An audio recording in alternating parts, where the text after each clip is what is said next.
All right, everyone, welcome to the very first, I guess you could say, Norio podcast in acoustically the worst room we possibly could have chosen to do this in. I'm here with Ben Ellis. Now, if you're any younger than like 35 and you're not from Sydney, Australia, or Australia in general, you probably don't know who he is. But this guy here is instrumental in me being, a car YouTuber and me living in Japan and all of that sort of stuff. So we'll get into that. But first of all, what we're going to do today is this right here, High Performance Imports DVD Volume 10, Ben. Yeah, the final one, unfortunately. The final one, and for the current generation, see, look, it's on, wow. DVD media. Put it in a thing and it spins. Yeah, it spins around and it reads it with a laser. It's like it's from the future. Anyway, this DVD was in a series of DVDs back in the day from High Performance Imports magazine, which was the Japanese car magazine for like imports and like Japanese car culture, which this guy here was the editor of. Yes, for quite a few years. For a long time. He also made one of, there were only two drift magazines in the entire world. There was Drift Tengoku in Japan and also Drift Battle, which you also made. Yeah, well, there were probably a couple more magazines here, but yeah. Well, yeah, actually it's true, yeah. But outside of Japan. So why is Ben here today? Well, he's come to Japan to do some stuff, and I thought I'd grab him and we would go through this DVD and watch it, because this is there's a lot of history in these DVDs. The whole series, this is volume 10, and I was actually the cameraman. You were, yes. Yeah, how did you invite me? It was because I needed another camera because I was trying to do, I spent a bit more doing this DVD than I did on the previous ones. And I wanted it to be a bit better and have more camera angles and that kind of thing. Right. So I needed one more cameraman. So I'd already been to Japan once, and I wrote an article that went in HPI, Drift Battle. Yep. Was it HPI? It was HPI, yeah. it was HPI, You're right. So I guess, thought I could do it. So we're going to watch this. What was really cool about this was it was the dream road trip of everyone back then, where you buy a car from the auction, take it drifting, and do stuff, right? Quite a few people have done it since then. A lot of people have done it. It's amazing how much stuff has changed since since this era. Like this DVD would be a really average, like this would be like maybe a 300,000 view video on YouTube these days, if that. Yeah, if that, yeah. It's things have changed so much. But anyway, so let's get into it. Right, here we go. I actually made this title, right, in 3D. For this DVD, we came up with a real drifting adventure. The plan is to buy a drift car at the auctions, do a tour of Japan, enter a drift event, and finally sell it at auction again. So back when you could just walk into auctions and with a camera and... Yeah, they didn't mind at all. Even in the bidding room, we just used the video camera. They go crazy if you do that now. So this guy we're with, Osamu Midorikawa, and I love the fact that he had that full Yakuza look to him. He did, yeah. And he picked us up in the big gold watch and all that. Yeah. and the punch perm haircut. Yes. He picked us up in a Celsior. Did he pick us up from the airport? It was like the next day, wasn't it? The next day, yeah. Yeah. We got in his car, and I'd never seen a car with a TV screen in it before. I think by then. Yeah, it was that long ago. Yeah, and I made a joke. Oh, you could watch adult content on this, and he laughed and pulled out a DVD and put it in and started playing it. Yeah, might have even been a VCD back then. But probably, yeah. But not only that, he let it run. Yeah, for the rest of the trip, which is kind of weird. It was slightly uncomfortable, but interesting. Yeah. So the guy we're with too, Darren Appleton, was at that point the Drift Australia champ. No, was it? No, it wasn't Drift Australia back then. It was a different competition. The Drift Nationals. Yeah.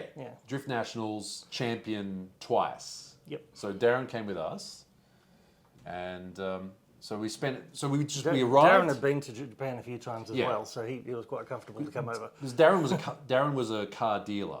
He had a car importer and dealer up in Queensland. But I think we have a whole lot of the first step, backstory. We asked Mr. So you can just Midorikawa go from in. Makes Corporation to help us buy a car. The USS auctions in Chiba are the biggest in Japan, moving over 10,000 cars a week. But you need to be a licensed buyer if you want to bid. Step 1 is looking through all of the car lists to find the type of car you need. Is it still on paper or is it on They computer? still give you the paper. Really? You can get it all online now, but yeah, they still give you the paper. Yeah. Okay, They'll have paper here. Yes, true. Yeah. So we were looking for. I mean, you're going to say it in a second. Like a 4-door car. Was it because Darren wanted a C33? You were looking at C because he was like the C33 guy. No, that's just one of the things that came up. We needed 4 doors because preferably a 4-door. Yeah. Because we had to pick up Tezuka. Yeah. So we needed to fit 4 blokes in there. Since there were 3 of us and we needed to pick up a friend, the car As you had say, to there be you go. You can remember it. It also had to be pretty much ready to drift, so we wanted something with a turbo, It an is. LSD and suspension. On the other hand, it also had to be cheap, which limited our options. Okay, we found a Laurel and about 32 4-door. Young Ben? Should be coming up in about an hour's time. A bit slimmer. I'm going to check it out and see if it's worthwhile. Has That all There's looks, Darren. Has the options changed at all, or it is it looks still that almost identical. back rooms looking? Yeah. It feels a bit dated now, actually. Right. Yeah. The options are so big that you have to take a bus to see some sections. The layout's the same too. Yeah. They've still got the busted cars down the back. Okay, so we're on the bus because we were going to like the, what do they call it? Like it's like the cars that are like, I don't know what they call it, but it's all the ones that have been damaged, right. basically, and possibly repaired already, but yeah. So all the way down it was about 10-minute, 15-minute ride down there. I think it was. Yeah. And the middle of summers, it was boiling hot. The aircon in the bus was terrible. Yep. And luckily we're from Section we're for from us. Australia though, so there wasn't Cars much that are cheap. They still drive okay. time lag. Not for too us. much damage. Probably damaged before and been fixed up, which is okay for drifting. Drift Australia champion Darren Appleton was on hand to make sure we chose the right kind of car. It's a bongo lowdown. Put our stuff in the back. We didn't have that much time, did we? See? I mean, Look, oh, look at this. Oh, It's a Don Bruff fan. I'm looking for one of these. it's very nice. that's one of the most fun Cat things about box. buying. And the these sorts of handbrake's cars in the is right position. Finding all the Use weird this. stuff in them. Yeah, all the parts that they've taken off and left in the car. Yeah. All right, let's have a quick look at here. So it's a lot of really nice 90s. I love the Topo, the Minica Topo. Oh, those, yeah. those are great. You don't see these cars anymore at the auction. Really? Almost none of them there.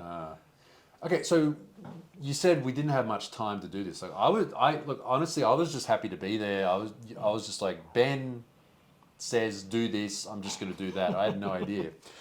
Well, we didn't have much time because those cars were coming up pretty soon. So we had to check them out and get back and bid on them. But the schedule we were on was pretty crazy. Like It was tight, yeah. because so Limited budget. to make it clear too, we had Ben had a limited budget, and we also had to go and pick up D1 driver Tezuka later that afternoon. Yeah, I can't remember where, but somewhere. It was like Ormia. It was Ormia train Yeah, that station. sounds right, yep. Yeah. So we had to have something. Yeah, it's- The first car we got to was this Laurel, which was clearly an ex-drifter. Oh, colours just There's an odd colour. very you. Oh my god. Very you, Ben. There's some wheels. brown interior. Oh, We've got suspension, plenty of camber. No HKS filter. I wonder if that would have been a better place. Intercooler, but it's alright. the earthing kit. Yeah, I think it's been done pretty well. Fantastic. It's almost Yeah, you staying still on. find cars with them on. Does the air work? Battery clamp might need a bit of work. There's no cams over here. Someone actually chose this colour. This is not the original colour. I mean, this was the dream back then to do this thing for everybody. Oh yeah. Hey? It's feeling It seemed alright. impossible to do back then too. Right. Aircon works. There was Windows not many people over here who spoke English. Interior light might need a bit of work. Sorry, I spoke Japanese and English. According to this, Yeah. Knew all the ins and outs of how to do this sort of speedo, stuff. all the instruments have been changed. So the number of cases done is anyone's guess. You had a cage in it too. This is all still the same. Yeah. The little sheet. Yeah, there's been a roll cage. Really? Yeah, you can see it on the roof Oh, here. yeah, if it works. Well, I everything's guess. been taken out and there's a indentation on the roof here Oh, where the crossbar was. And Alexi, this is a bit of a giveaway as well. There's sort of holes in the floor to give away. We've just got a stock race on the rear. Oh, They just must take have them taxed the off. one out of the front. Put it into your next one. Oh, yeah, yes. Okay, it starts.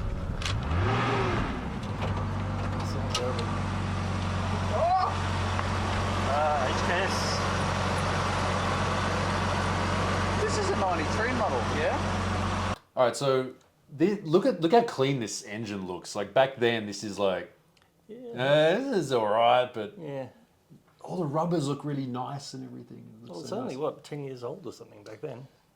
By then, yeah. Okay, so we do, just to spoil it for everybody. We end up getting this one. It makes that horrible noise because it had a locked Fan. fan, Yeah, right? the clutch on the fan had locked up. Yeah, so it was just going whirr all the time. But I mean, for back then, it was. Yeah.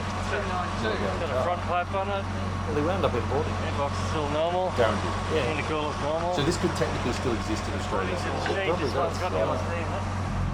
Got everything we need. The head unit. The mini disc player in it. Oh! Really hot in the sun. I'm worried about that, quite frankly, man. You're right, I'm just going to pause it. I fell in love with that head unit. I had a chance to buy one once in really good condition, and I didn't do it, and I should have done it. I put one in my Aristo. Oh, you did? Yeah. Because it lit up like Yeah. rainbow colours, yeah, for all that, as they all did back then. Somebody didn't think the wing was all that cool on here, so it's been ripped off. Plugged up with a floor plug. It's always a good way. As you do. That hasn't changed either. Lovely upline speakers. Wiper's gone. Original spare. Rear bar looks familiar, Ben. Does a bit, yeah. Might have to pull that off and put it on my car. Gonna need a spare at some point. Oh, because you had a Yeah, I already had four-door. I had the green one already. Oh, I remember that. Painted in Daihatsu Naked Yep, G34. G34 green. Yeah, and a RB24. Yes. So that was a project car for. I mean, it was your car, but you used it as content Yeah. back then. Yeah. See, this is what I think is interesting about back. I always consider like what I used to be involved in, what I do now is basically is the exact same thing. You know, taking things that you want to do, but also just making content out of them and leveraging that into like getting cooperation from people to sort of help out and things like that. Yeah, that's pretty much how all of YouTube works, I think. Yeah, but I mean that's how it worked. What was it called back then in magazines? Contra. Contra, yeah. Yeah. So Contra is when it's. I guess it's like what would it be called? Product in lieu of advertising. Yeah, Dollars. Yeah. It works out with YouTube too. Like you get something for free and then you just use it in the video.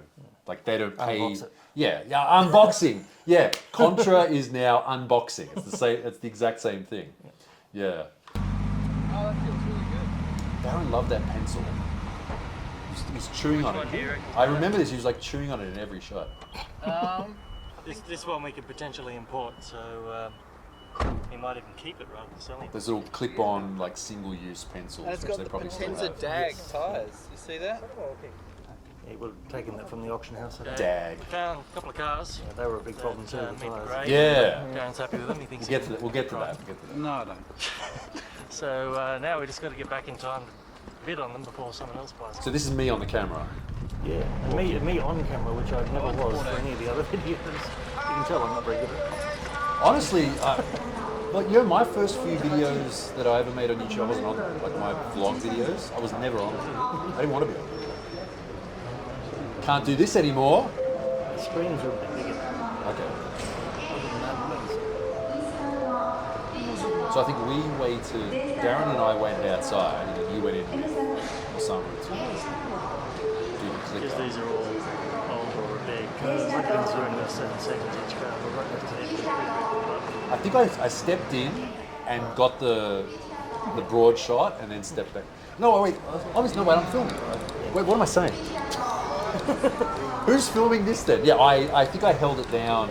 Like I was holding it sideways and like looking into the thing to try and frame it. So I wasn't like going like this. Trying to be a bit less obvious. Yeah, I was trying to do this. There you go. We just bought it. My buyer makes. So here's the question: how much was it? Saint-Germain, about. So 300. Back then, that was about $4,000. Imagine buying one of these. If you could buy this for $4,000 right now, I saw one today went for about 10 times that. Yeah. And it wasn't really much better. Yeah, amazing. I would go to the bank immediately and just pick it up.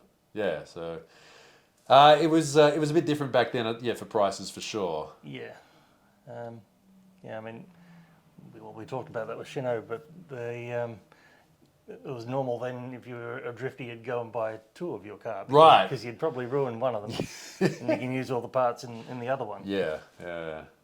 All right. Well, I like speed camera friendly too. I like it. I mean, we did. It was enjoyed back then. Darren just mentioned the speed camera friendly front. Oh yeah. Also, since the Skyline still had registration on it, we could drive it for up to a month before the name had to be changed on the papers. Explain that. The rego part. Yeah, because I'm pretty sure that this phrase caused a lot of like issues in the future after that, because people thinking like, oh, I can go to Japan and buy a car from the auctions and drive it around. People came to believe that it was insured still as well, which is not true. Yeah. But like in Australia, once you buy a car, you do have a week or two, I think, Yeah. before you have to change names. So that part wasn't People wrong, misinterpreted but it wasn't a good idea. Yeah. No, it's not a great idea, obviously. Yeah, and you do have to go and because when you buy the car, you get that. What's it called in Japanese? I can't remember. The like the transfer sheet with like the Yeah. previous owners stamped it, or the workshop, remember what whatever it's called either. Yeah, and then you got to take that with your one and then change it over to get the new plate, which is a really simple, painless process from like when I've done that. But We didn't have time for that. but we don't have. But technically, there's no insurance on that. But we had it through because Yeah, because someone's company bought it. yeah, his company had insurance for whatever he bought. He at bought, auction, so- right. So that's how it works. So I remember this came up, people brought this point up a lot in the future and said, oh, we could just go to Japan and buy a car and drive it around. It's like, you can't, you've got to do all this other stuff too. Yeah. Yeah. At the time, I didn't even know all the details, but I asked Sam, do we need to get insurance? He said, no, No, it's don't okay." worry about it. Yeah. All right. All right, so we're on our way.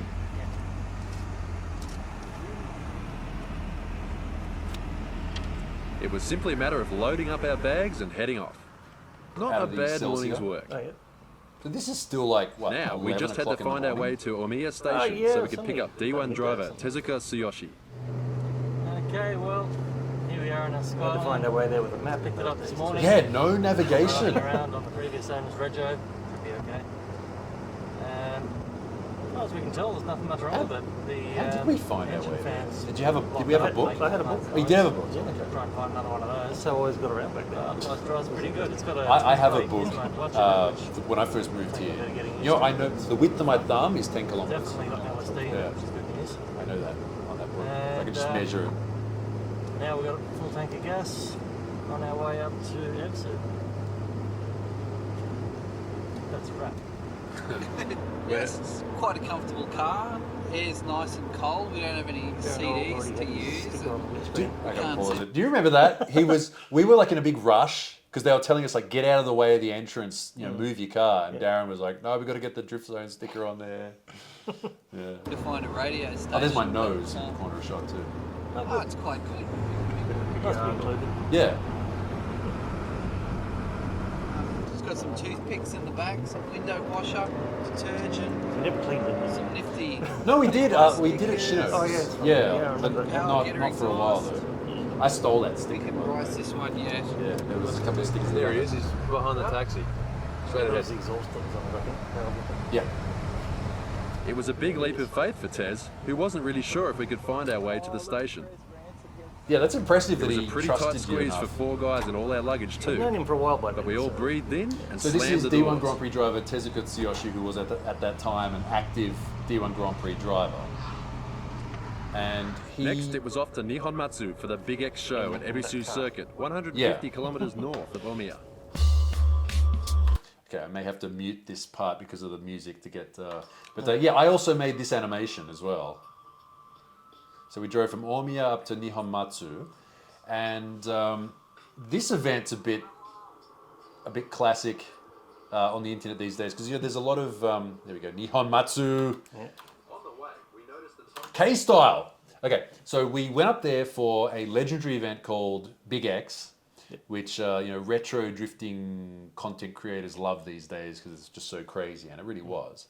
So this is Car Shop K-Style in Nihonmatsu, which is near Ebisu Circuit. K-Style was the shop that was run by Timor, like Kumakuba, basically.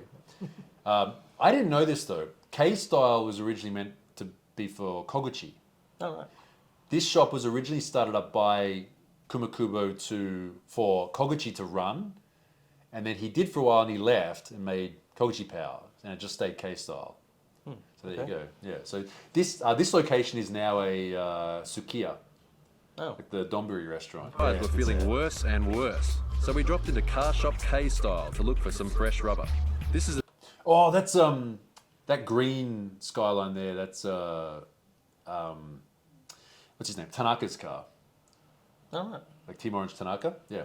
Okay, so we were driving up there and wasn't it one of the tires had bulged so that if you backed off because it had an LSD, the car would go like that? Because one tire was bigger than the other? That was the back tyres, but we had a bigger problem. The front tyres were down to the belts, so we were worried about them. Right. So we actually went to change the front tyres first. Oh, is that what it was? Okay, And then we drove all the way back to Tokyo with the dodgy tyres on the back still. Oh. So we came in here to get the drift workshop owned front by tyres and they didn't have any. But unfortunately, the So we only had to go down tyres the they had were road even worse than ours. to some random So we headed up the road to a local tyre there you go. shop. tyre shop. Yeah. Tezuka knew it was there, so Oh yeah, that's right. and they were open at least. A closer Yeah. look at the front tyres suggested we were right to stop and change them. We drove from Omiya with those.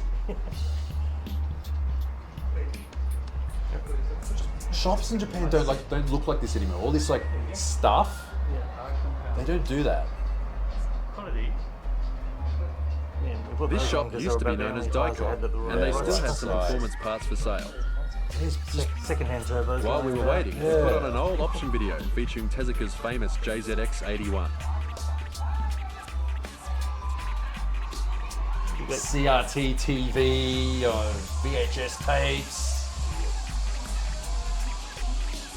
CRT was It's a still good thing they pretty had normal back videos then. because Yeah. it took ages to change just 2 tyres. Remember It was they getting took about dark 2 by the hours. time we headed to our hotel, which Tezuka had booked for us.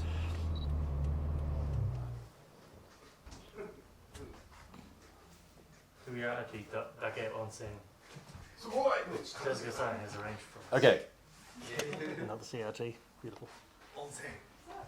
Okay, so we went to this onsen, which was in Dake. Which did you know that it's like a full-on foreigner town these days? Like when Matsuri's on, yeah. It's just everybody stays there. I wonder, is that a good thing or a bad thing? I guess it's good for them Yeah. because people stay there. So we went up there. We drove up there. We stayed at this onsen. Now I remember because I'm quite tall, so I would hit my head a lot. Yep. Tezuka started actually counting how many times I'd hit my head. Yeah, we put a photo on the back of. Yeah, right. Okay, I'm going to put that photo up there now. So yeah, me hitting my head, and I remember once I hit my head, and he called out from another room 5. So we went here. We had a really nice dinner, Yep. which I'm probably going to put a photo up because it's hilarious. It's this one here. And a lot of sake and beer. A lot of and then we went to the outdoor hot spring. Yep. And then after that, I remember we came inside and Darren went for a jump in the cold plunge pool. Yeah. He did a backdrop into the cold plunge pool, which I was like, don't have a heart attack or something. And he was, the whole time he was in that pool, in the hot pool, he had the bucket on his head, bucket yeah. on his head. I wasn't going to bring it up, but you brought it up, yeah. Tezuka thought that was fantastic. He thought it was hilarious. Yeah. So that was great. It was that was actually my first time doing an outdoor, the Rotenburo. That's one, yeah. It was so nice. And even in the middle of summer when it's hot. So we stayed there for the next morning's Big X. Eat a lot and drink a lot and then get into a hot spring. There you go. That's Naked. That's exactly what we did. Later. Wait, who was paying the expenses for this? Were you paying for all this? I paid for everything except that one. I think Darren paid for that. Oh, okay. Yeah. Oh, I didn't know that. Yeah. I don't think that was on purpose. I think we were all sort of standing around, mucking around with our bags, and no one had paid yet, so Darren paid.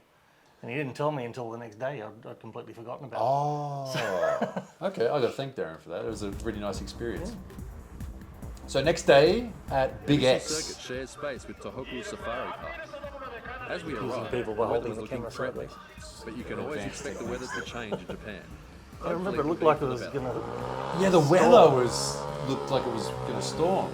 The pits were open to spectators all day, so you could check out the D1 legendary. cars and Okay. Oh wait, let me just back up for a second there. So I remember when we went into town, and there was a truck. Wasn't there a truck parked outside? No, that was at Sugo. That was Sugo That's later, right. I saw Nomic because I was a huge fan of Nomican's like R34 back then, and just seeing that. So there's next to that there's pits were open to Kazama's spectators all S15 day, and so you could check out the D1 cars convertible. and bum autographs from the drivers. Like that's also like legendary car on the internet these days. Though Tezuka wasn't driving, his good friend Azumida was entered. Similar's old S14. Yeah. This isn't a competition, but a demonstration of extreme motorsports of all kinds. We had no idea just how extreme it would be. Team Orange The first Impreza. cars out on the track were a team of local drifters all driving orange cars.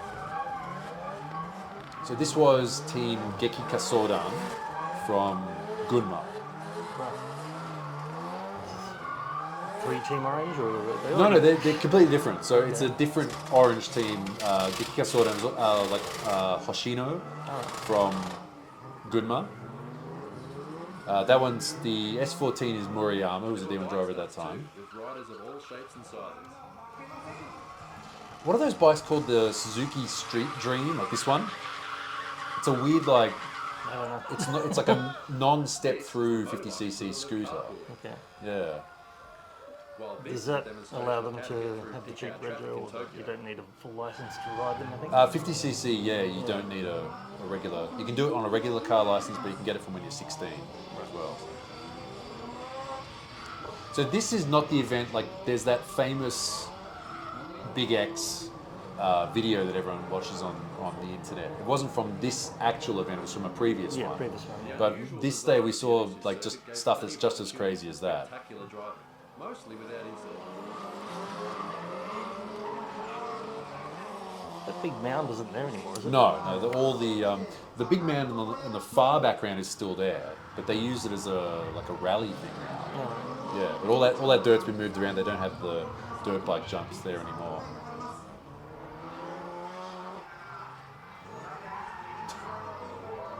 Like, could you do this these days?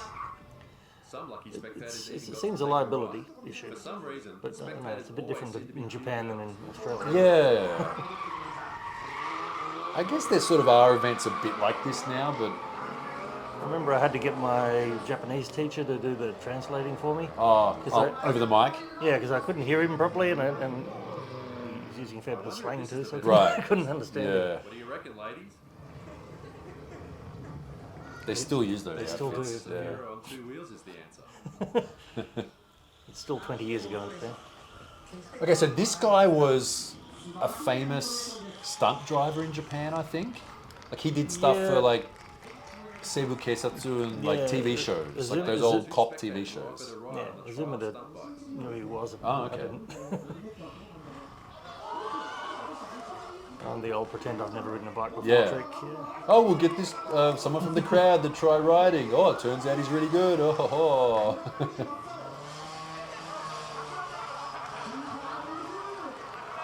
Yes, very convincing. It was a family event though. Yeah. Had to keep the kids entertained. Yeah. So this is also me doing the voiceover, and I remember we recorded this. I need to pause this for a second because we need to talk about a bit more of history of where this all came from. So there was a company in Sydney, Australia called Express Publications.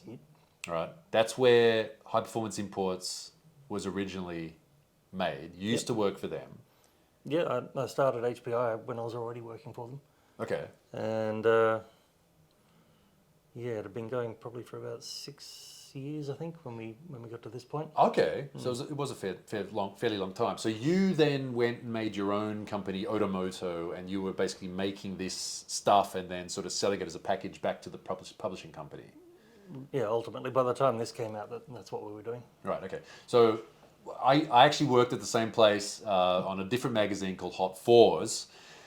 It wasn't exactly this stuff. It was all like just for the people who don't know, chrome wheels, white interiors, PlayStations, that sort of stuff. Yeah.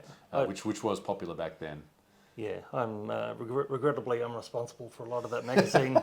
But once I started doing high performance imports, that became my thing more. Yeah.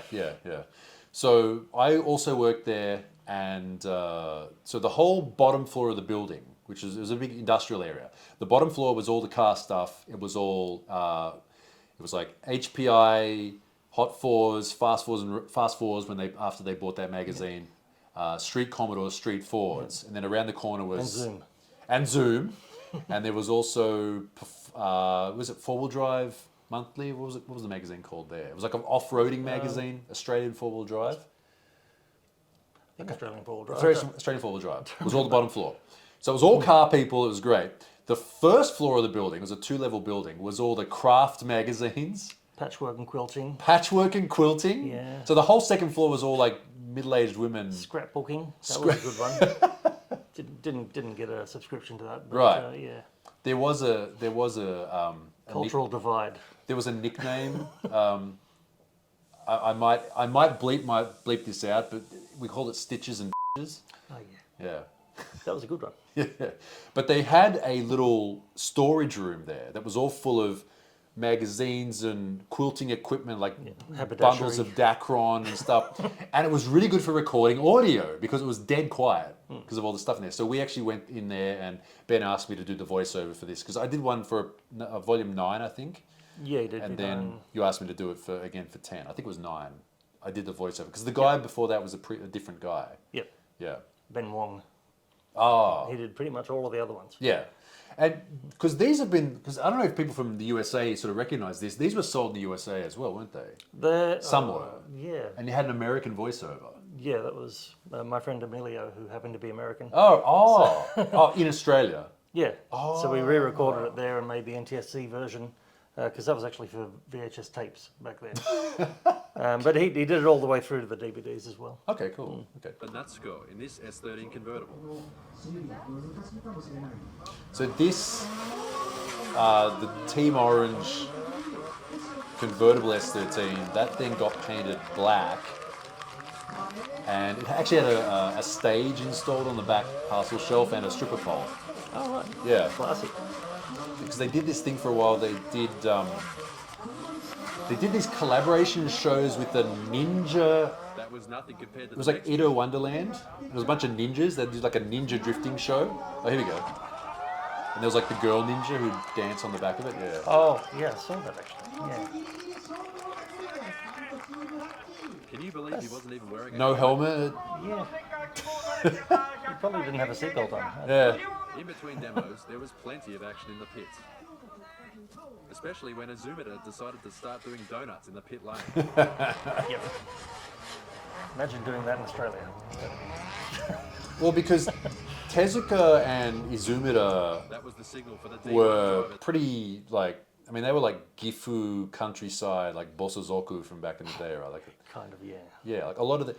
Do you remember when? Actually, this is going to come up, so we'll get to it in a minute. We'll bring that up. But here we go. It's the classic front straight Big X Dantai drift, and I chose the best spot on the front straight because it was always really good, exactly where I was standing. So here's the thing about this: like, all these cars are they're like sort of 400 horsepower at the most, sort of thing. So it's quite easy for them to all drift together like this and make it cool. Like if you get all like pro cars these days to do this, they can't really do this. Yeah. Which is they're all too different, whereas these are all pretty similar. Yeah. Just left the car there. Yeah. Why did that roll over? And there was a guy stuck in it. No one even noticed.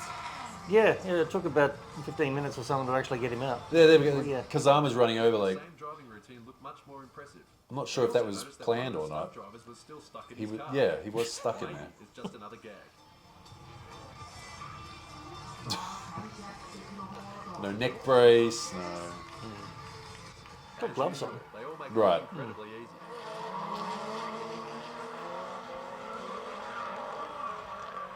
But this blew my mind to see this IRL.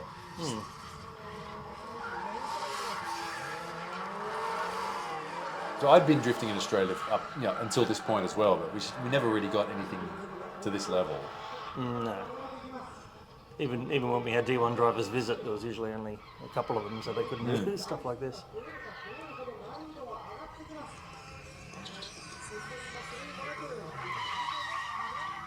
That was one of the things that inspired me when I saw Tezuka driving at Queensland Raceway in Darren's car, and The Laurel. he was doing like 180 km/h fifth gear entries on the front straight on like 205 tyres. Yeah. I was like, oh, I need to be able to drive that good in a car like that. Now it's time for Kazama's Waku Waku show. Are you excited?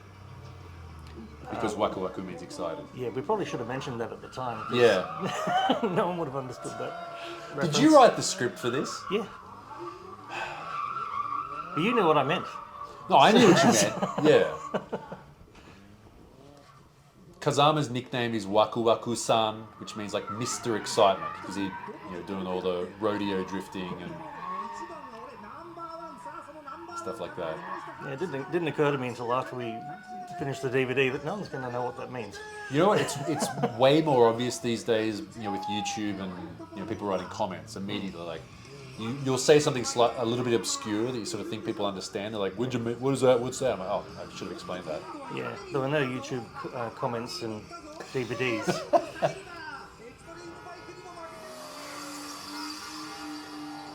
Is that you on the wall again? That's me on the wall. That R33 actually belongs to a guy I know who lives in. Wait, where does he live? That's a Survivor. Yeah, he lives in Texas, I think. Yeah, he's been doing it up. Yeah, it's a Survivor. He bought it from Power Vehicles at ABC Circuit, and it still exists. Nick, I'm sorry, I forgot where you live. I don't remember. That car still exists. This car still exists at ABC Circuit, painted in black. Kazama's red Sylvia still exists. He's still got it at his shop in Nagano. Oh, nice. Yeah.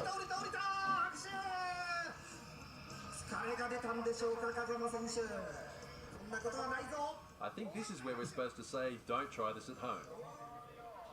Or this. That's another thing too, like these bike stunt guys, the level has gone like through the roof now too. Yeah, this is nothing now, but they're only little bikes. They're only little riders, I think. Well, yeah, Yeah. but I mean, that looks like a 400 or something.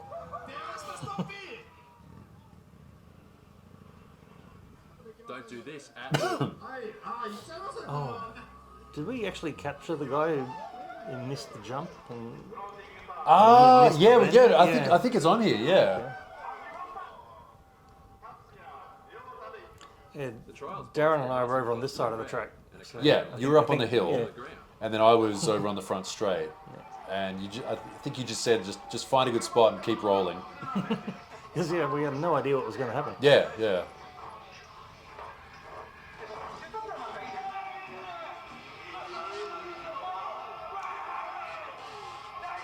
Yeah, the guy doing the commentary, he still does this now.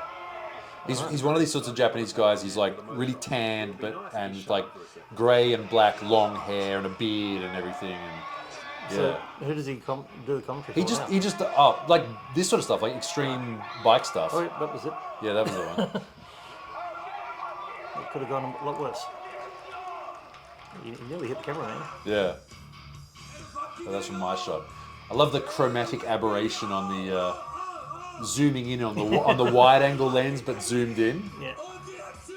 See, people pay money for, We for had a cameras wide to. angle adapter on that. Yeah, camera, yeah. didn't It we? had a wide angle adapter on that one. But you know what? People buy these cameras now and shoot like on old, Super 8 on purpose. For effects. Yeah. You get like the old skate depth lens and stuff like that. And, yeah. People, we love the fact that stuff looks high quality these days. I get it. You want to make it look retro, but This was the best we could do. this was the best we could do back then. This was still in 4.3, wasn't it? I think it was like that. Slightly cropped. Yeah, no, it was. I mean, anamorphic. Yeah. It was like that super. It wasn't the 16:9, but it was like that super. I forget what the format was called, but it was like a slightly stretched anamorphic. Yeah, like it was shot on 4:3 in it, but if the DVD player read, it would either crop it or it would either crop it or letterbox it. Yeah. There was like a 16:9 anamorphic. They probably bought those cars that morning at the wreckers. Yeah. And the Laurel almost takes out the forklift. Now they'd be 20 grand each. You never see, you barely ever see Laurels and like A33, like Sephiros, never see them. Yeah. Ever. You probably Japan. see them in Australia more than you do here. New Zealand. New Zealand. Yeah. Okay, yeah. People tell me that. If I ever, anything with Sephiros here, Actually, you always New Zealanders bring it up. You see them in Thailand because they sold them there. Oh, right, yeah. But they're a Carby 2.4. 2.4, yeah. This is so cowboy, cool, crazy sort of stuff. D1 drivers were clearly getting impatient.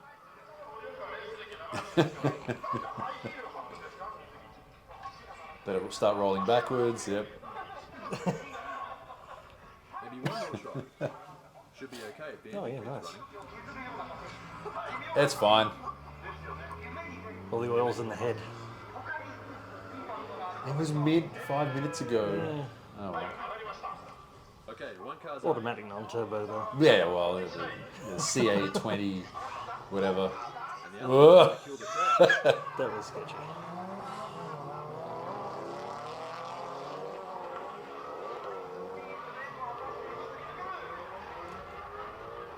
I wonder if they discussed this before they did it, or they just they just At went. least the Safiro driver kept it together. I mean, I've seen them practice this sort of thing before. Like they'll just walk around and like do a little conga line and pretend first. Yeah, the level of bike stunts is a lot different now, I See if you think. can guess what they're doing next.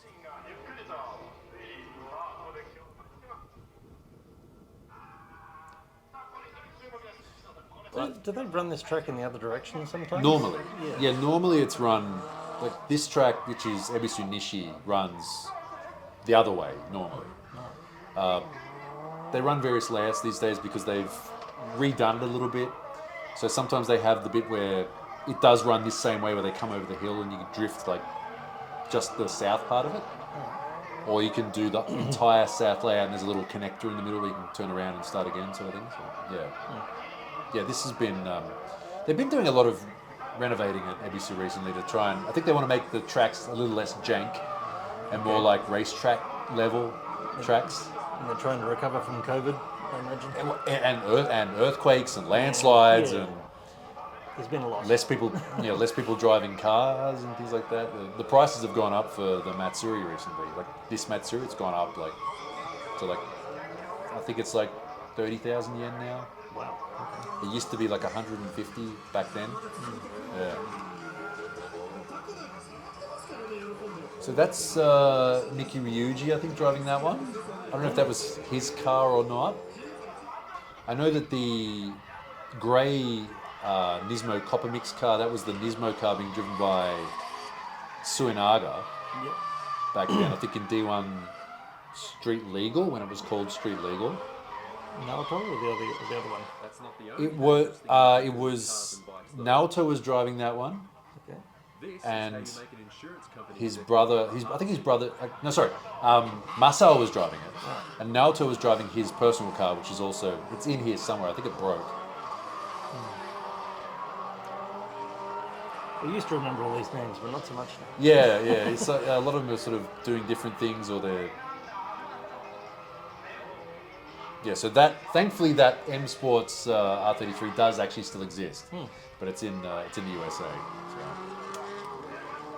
A lot of things over there now. Yeah, true, right?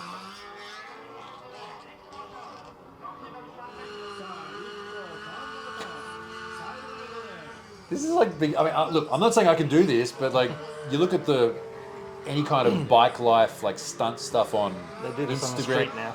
They do this on the street and better now. Riders were struggling to match the other stunts. You know, But nothing to TikTok match the big sort of finale. stuff. Do you have TikTok? I'm aware of it. Okay.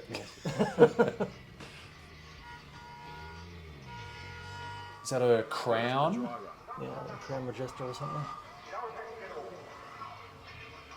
You're in a good spot for this too, aren't you? Just right below where you were. Yeah, right in front of me. A 1988 Toyota Crown with no roll cage. No roll cage once again.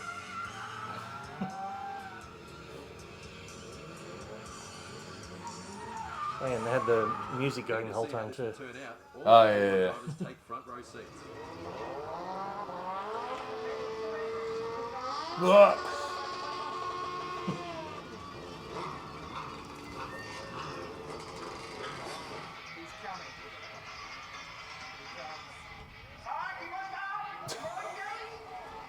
Sure. What if he missed that Yeah, car? yeah, nearly. The throttle stuck on. Yeah. Was he wearing a helmet? He was that time. Yeah. He was going a bit faster that time.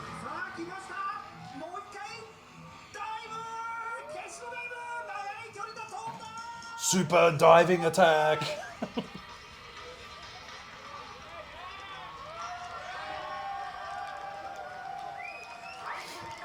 Yeah, so apparently he's a famous stunt driver who did stuff in like police shows, which they used to do this sort of stuff on those back then. I hope he's still okay. Yeah. Yeah, so Big X was just full on the whole time. It was just this the whole time. Especially after the lunch break, and they just kept going until the end. Yeah.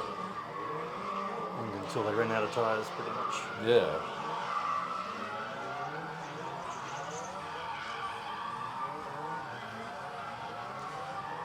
We're lucky we didn't run out of tapes, because it just kept going. I think I did swap. I remember swapping, like while something was happening. It was like like a war movie. Like I was crouched down along the wall there, like trying to it was like change a jammed magazine or something. Like they're going, oh, get the tape in, like protecting it from the smoke and dust flying at me. Yeah, but I didn't run out of battery. Didn't run out of tapes. That time. I did have the biggest batteries I could find at the time. Yeah, they were good. Oh, this is one of the best. I was so happy I got this shot. Kumakubo, I think it's when he came back the other way, he stopped right in front of me, doing a big static burnout. It was great. And they're going, yeah! Like, so, back then you always hold the camera from the little handle on top, like the skateboarder style. I'm probably one of these people here. With a little viewfinder on the Here side. we go. Yeah. There we go. That's me there, right there. He stops right in front of our camera. Yeah! Well, he does own the circuit after all. Inside I'm going, yeah, the shot, I got the shot.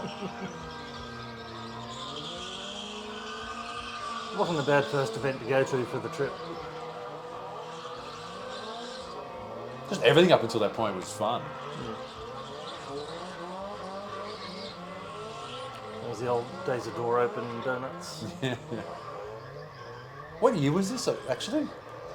Oh, 2005 published.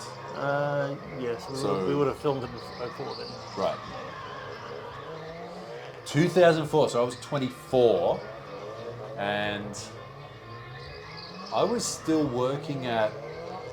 Was I working at Channel 7? No, I think I was working for like a 3D production house or something at that point. I can't remember. I don't think I wasn't working for the magazine at that point. No.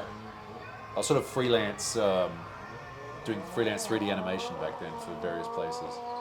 Yeah, including us. Yes. Copper mix holding up nicely there. They're good clutches, actually. A lot of people use them. They were brand new then. Now you know why D1 cars have such big radiators. Yeah, that car got used in D1 Street Legal, which I think had probably only just started back then, when they had the regulations like it needs to have a stereo and like at least the B pillar forward needs to have the interior in there, like things like that. Like, it needs to have a working stereo. It was a rule. I think that's a great rule, honestly. Did they check you had all the speakers? Or... I think it needed to have like at least 2 speakers or something like that. Like it needed to have a working stereo. What did it say? Gohakushu. Gohakushu arigato. Well, that's There was a subtitle. One long day of motorbikes, drifting heroes and nutbags and old sedans. Nutbags? Did you write that? Yeah, probably. One of my favourite words. All right. So from Nihomatsu, with my lovely little animation, back down to B Racing. To see my sign. Big X, we've Okay, so we drove down with the clutch fan was still locked up. Yep. So it was going the whole time, and one tire the casing had broken somehow. So one tire was bulging. So one tire was maybe that big, one tire was maybe that big. So every time you backed off on the expressway, the car would go like that. Yeah, it had a Nismo diff in it. I Yeah, think, yeah, so yeah. It had Nismo 2-way in it. It was fairly aggressive. So we had to go to BR. So Tezuka was sponsored by BR, driving that car in D1 Grand Prix, which probably the American viewers will remember too. He drove that over in the USA. Oh yeah. So we stopped by there because we're heading back down to Gifu. Tezuka and Azumata back to Nagoya, 300 kilometers. Nagoya, well, yeah, same On thing. the way, we stop in at Tezuka's new. Yeah, so Tezuka Imai BR. passed away a couple of years ago. The truth is, our Yeah, R32 just last is year. driving very I strange. think was it last year or I think it was the year before that. Take a look at it. Can't remember. It's been a while. The now. LSD has been clunking, even in a straight line. And when we back off, That's why the rear end wobbles alarmingly. my line delivery wasn't much better back then. The BR staff soon spot that the rear tyres have something wrong with the inner It has to casing. be my fault. I wrote it. Look at that! You can see how round it is. Yeah. You look at your face. Can't believe we just drove on that. It's round. Yeah, it looked weird. It looks like a bike tire.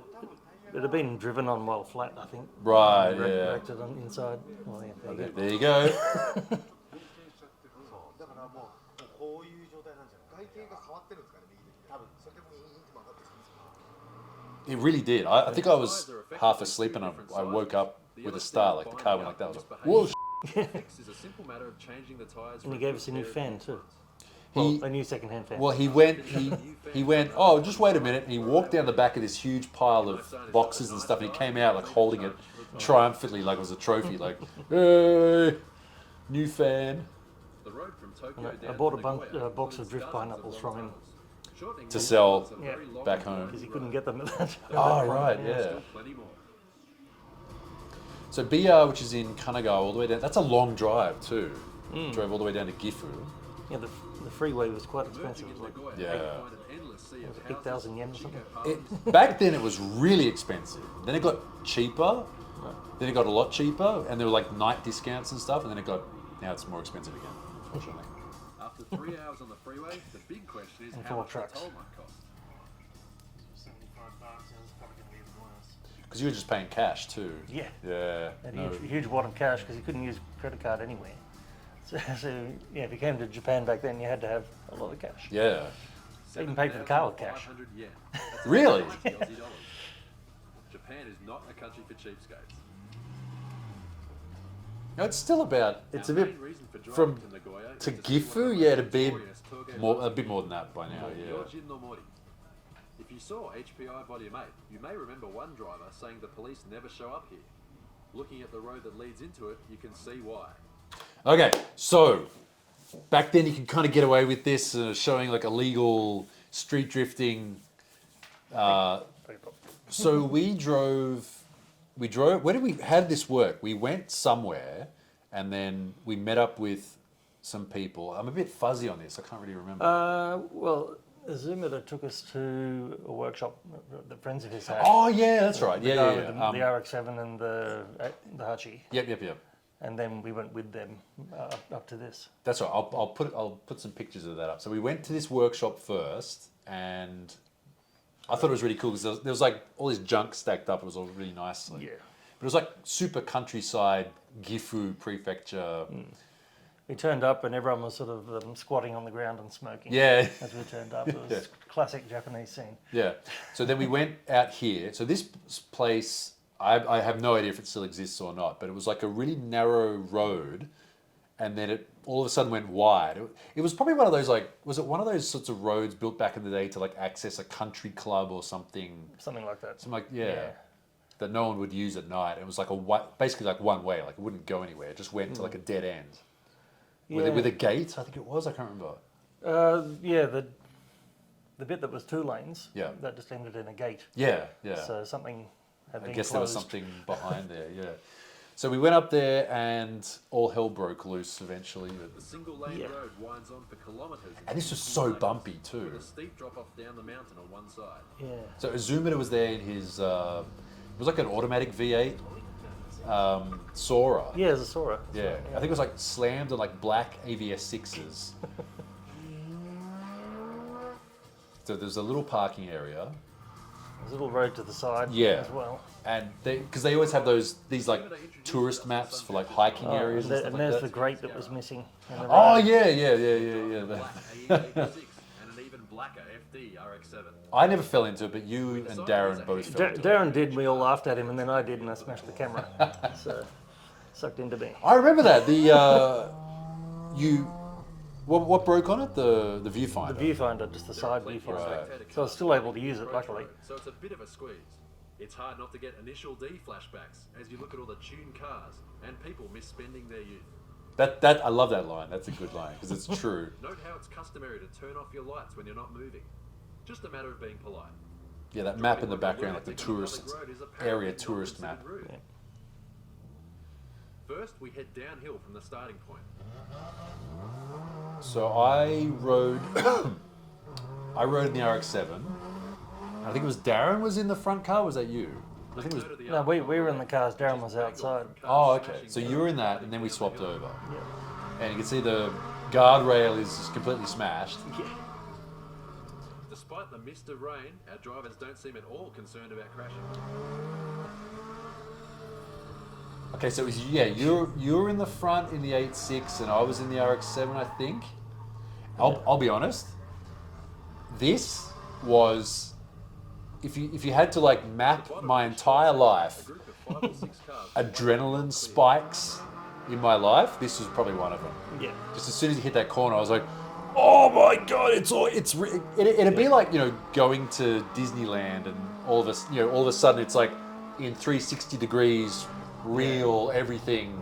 From watching it on a TV. Like I mean, You've got Takumi next to you. I'm not going to say that I sometimes went street drifting in Australia, but this is the real thing, and it's like drop offs and gallery like that, and narrow and That's the big gallery. yeah. Very safe. It's only like 4 corners or something. Isn't it? Yeah, I was pretty sure. Yeah. I'm trying to concentrate on. No, you got to do your job, film, get the content.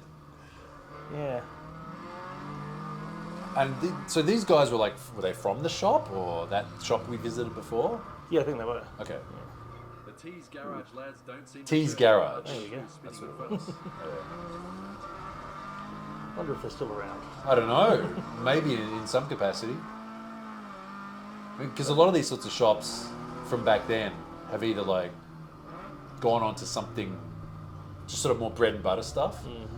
They've either gone more normal or they've gone, or from what I've seen, following the RX-7. they go even more hyper focused and they'll only do one thing. You remember just down the road from here where 3 Up used to be? Yep. They still have a shop near here, but they're hyper specific on restoring Sylvias to normal condition and selling them. That's all they do.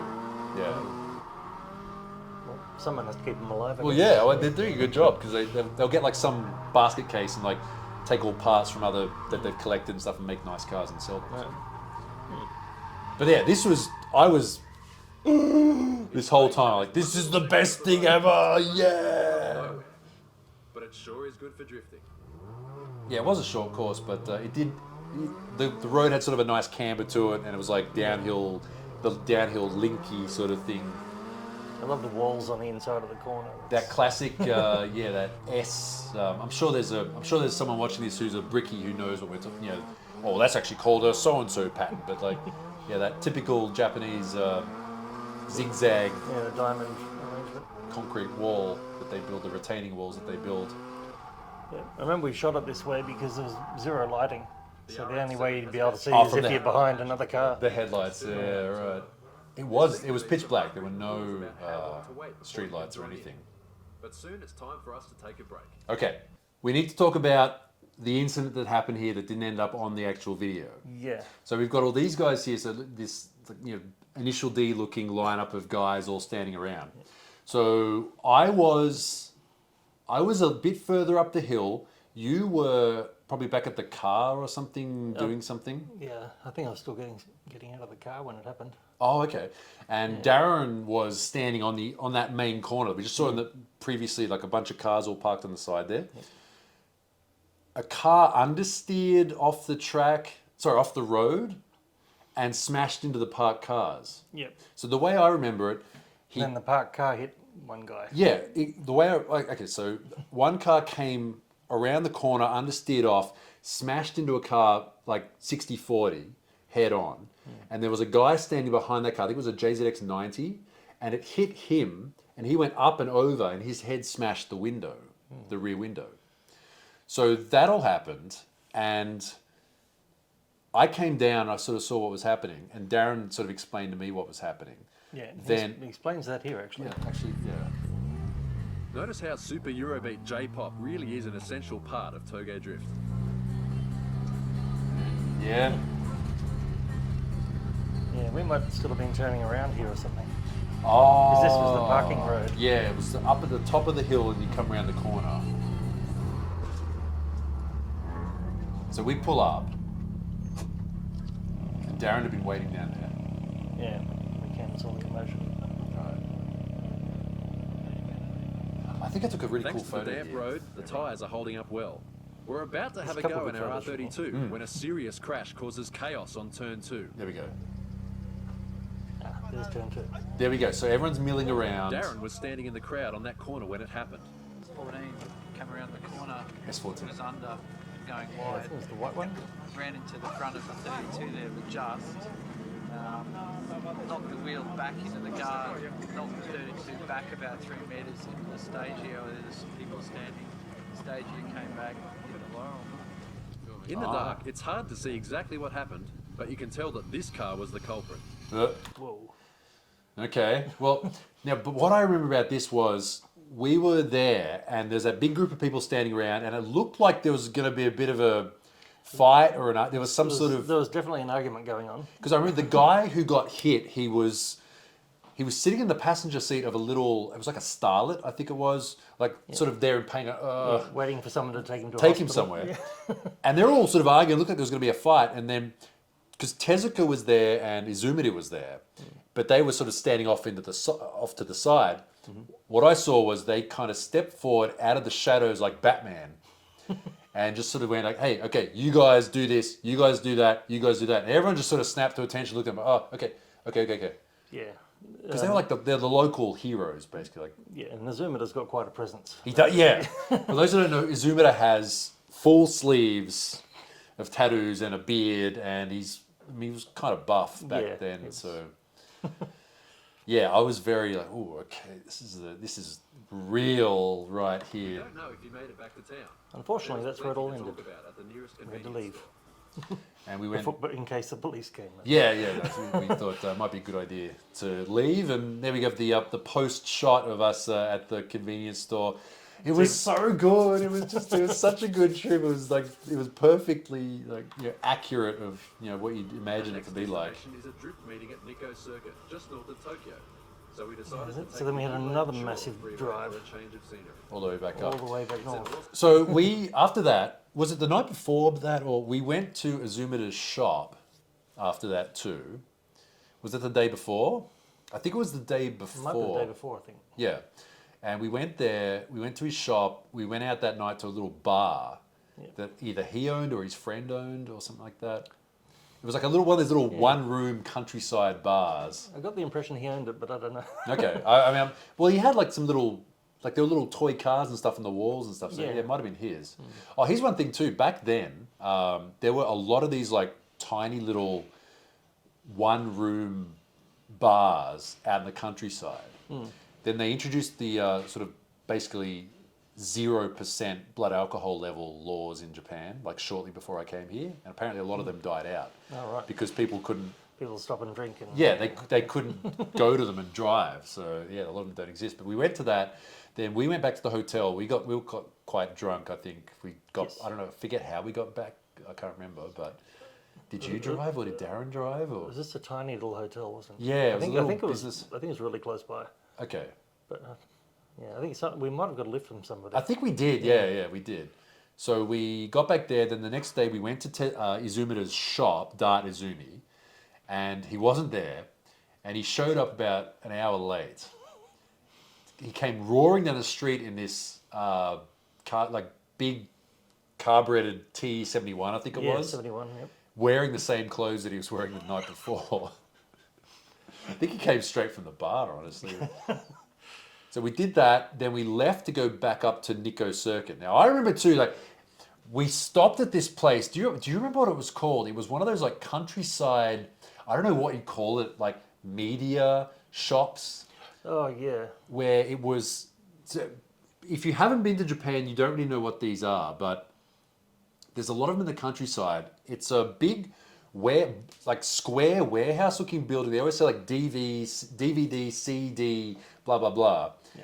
They sell, like, I guess I don't know if they exist anymore. DVDs, music, but everything to do with hobbies, like like guitars, instruments, airsoft, I seem to guns. remember someone buying some anime characters. Fashion, there. yeah, I did. I bought some stuff like that. I tried to buy a bunch of laserdiscs.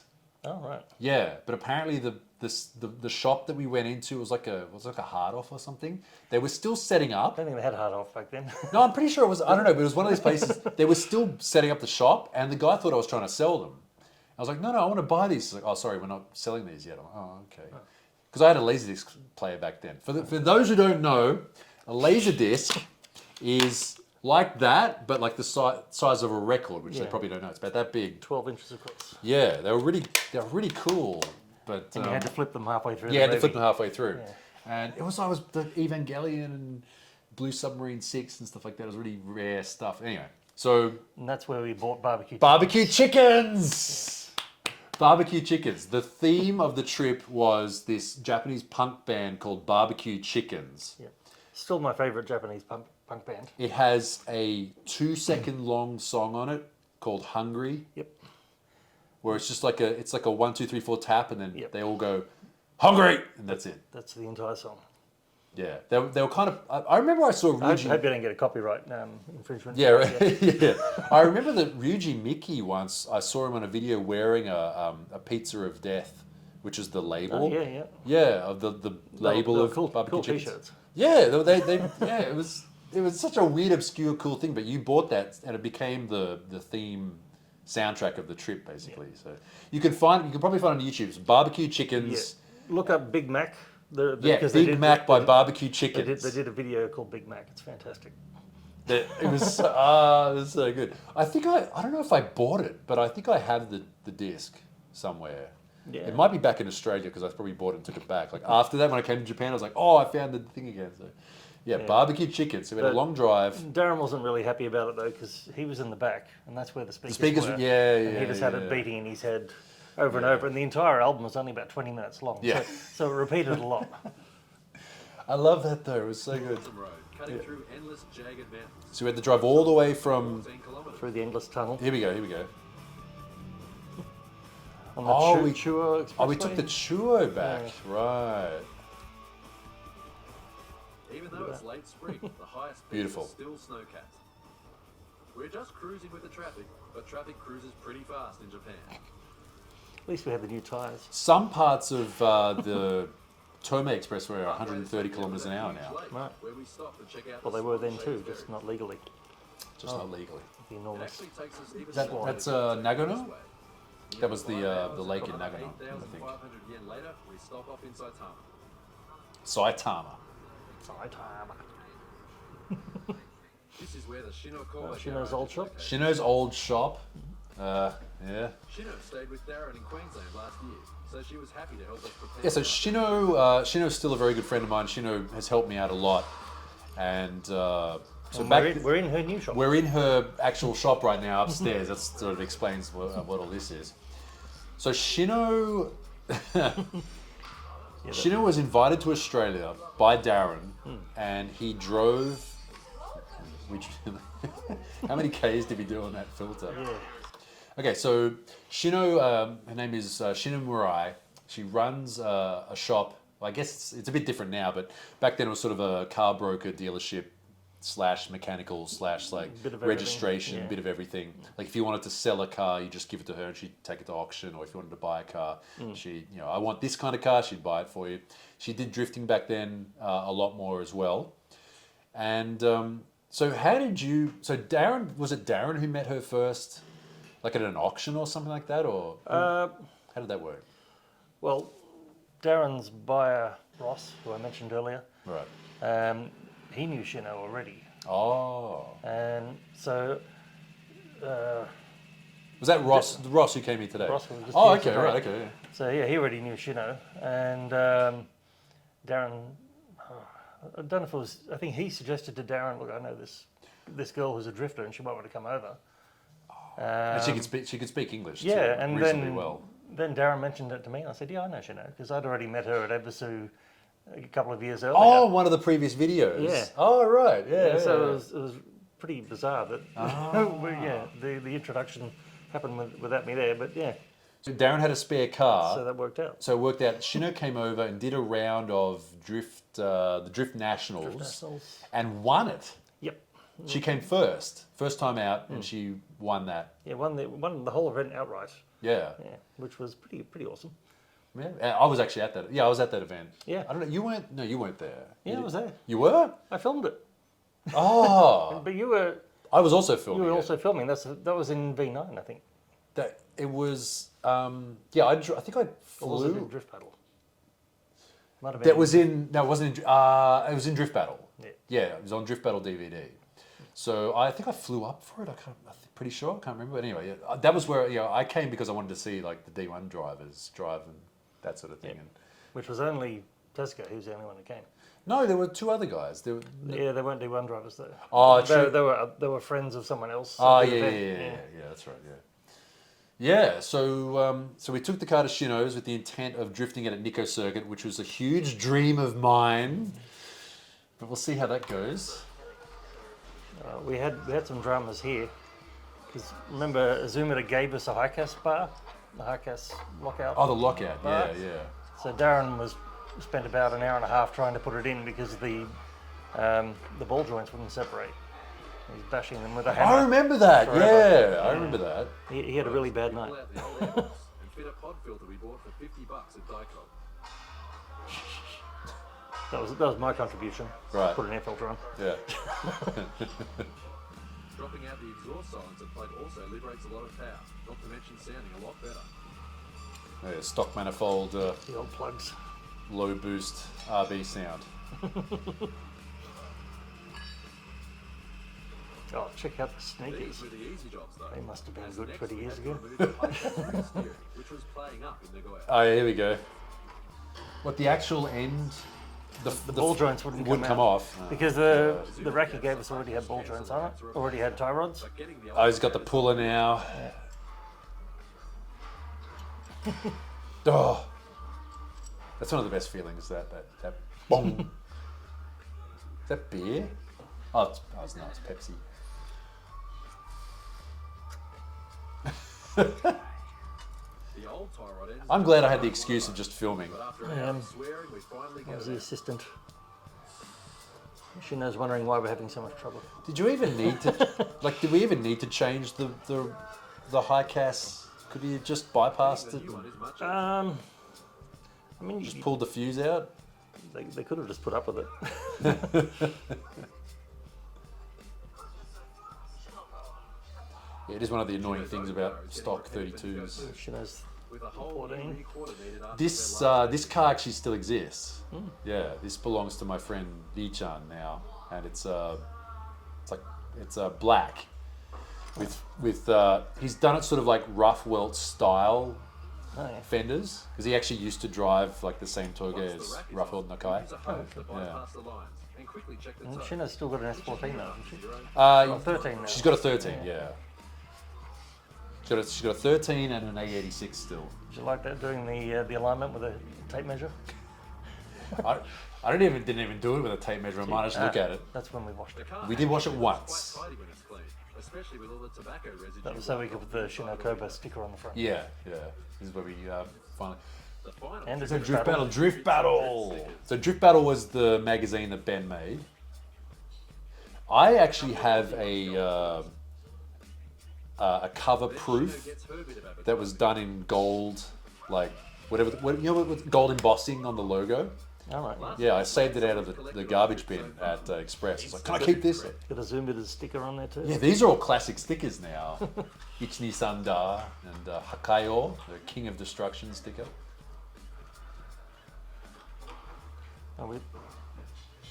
Did we leave all that stuff behind? I think we did, didn't we? I think so. Yeah, so that we could fit the spare wheels in. Yeah. Which just barely fit in the boot, using Ben's special 1-inch punch boot closing technique. I wrote that line. You did, yes. I came up with that.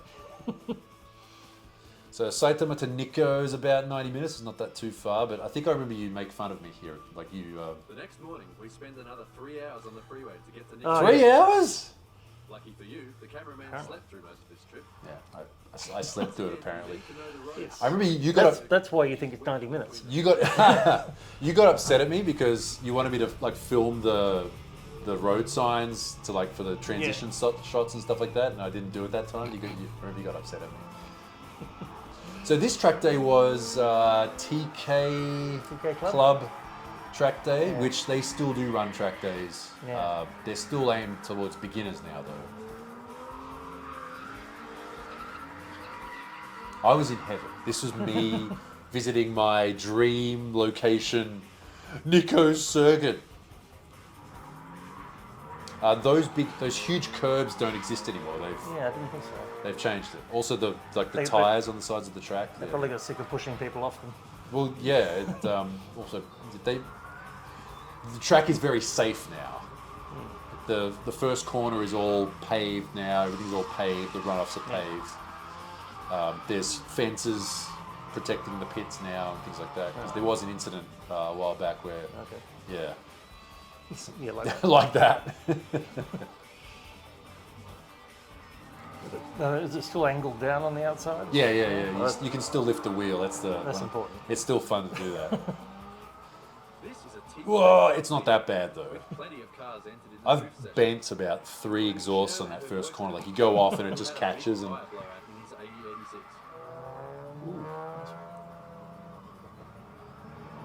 Oh yeah, this was Shino's boyfriend at that time. I became friends with him afterwards too. He started a indoor rock climbing shop. Oh, right. He's a rock climber. Yeah, like a bouldering. You can just get away with a fingerprint on the entry form. Yeah, look at fingerprints. Note the pudgy guide. They some people still do that. There's still one more spanner. So you signed in to go. The power steering blew on the way there. Okay, all right, let me rewind that for a second there. Okay, so this was a poorly bent piece of tubing that we'd used to bypass the high cast. Yeah, this Right. is something we picked up probably off the floor in the workshop. Right.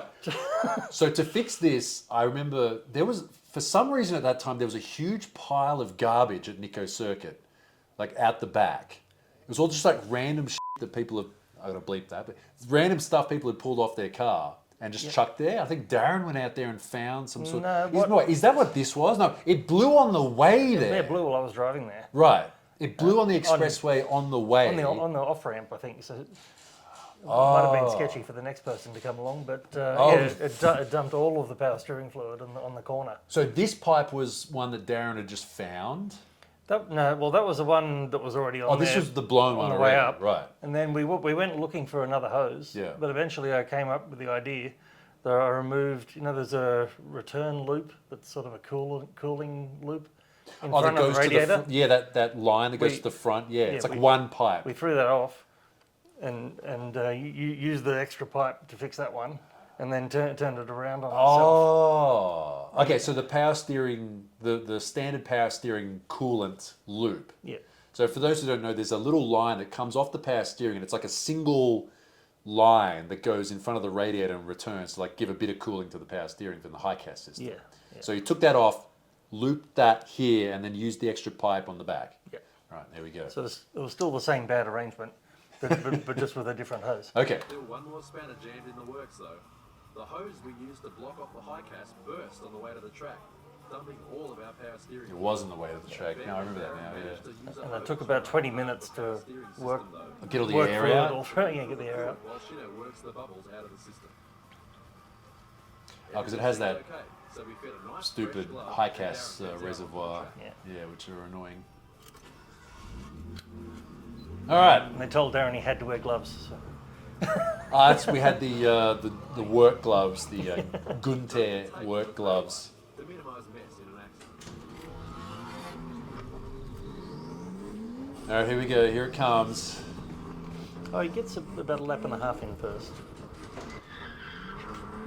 But Shino suggested putting really grippy tyres on the back. Yeah, we had. They were like Falcons or something, or Yeah. And they were bigger than the tyres on the front. And we had no power. and the handbrake didn't work very well Yeah. too. I was just here like a few days ago, this exact spot, drifting there. Darren gets straight into it, but the colders in his front tyres are understeering a bit. There's not a lot of power to play with either, so he has to kick the clutch a lot. I know you hate clutch kicking. This trauma may be the reason why I don't like big clutch kicks. There we go. Oh, get into it. Oh, we managed to get most of the way around. It doesn't look very easy to drive at all, though. I will say that. Maybe it's for the best that I didn't drive it. Honestly. Oh yeah, look, only blocking up one Yeah. tyre. Yeah, not ideal. This car was.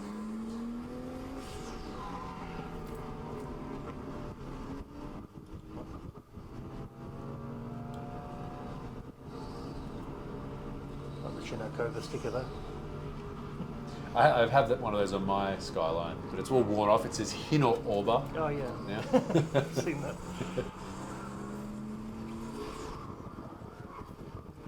So to add a bit of context, I wanted to go to Nico so hard, more than anything else, and I wanted to be able to drift there.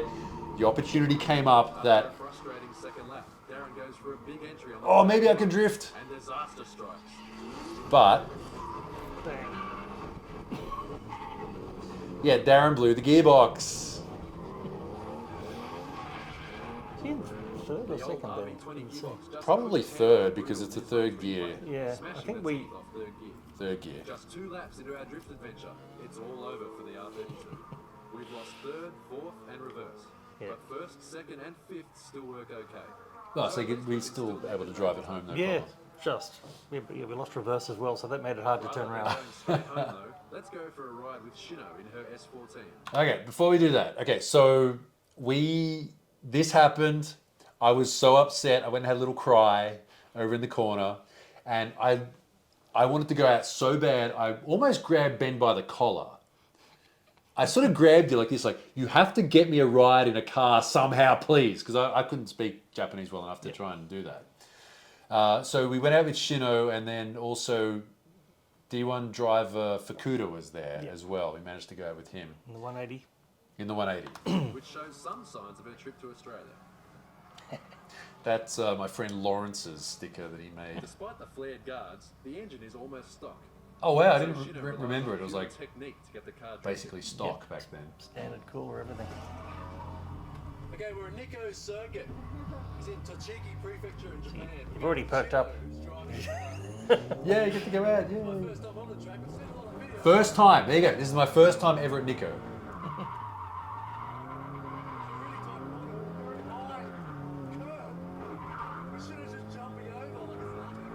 My accent was a little bit more Australian back then. Jumping over the curbs. I think Shino tells me to shut up at some point too, because I was annoying her. Yeah, messing up a rhythm. That car makes no power, does it?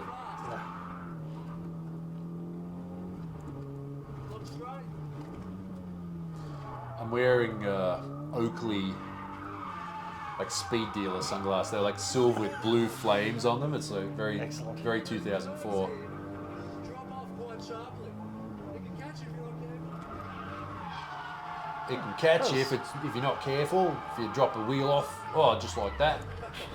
Just like that. That's a good angle from there. Just happened to catch it.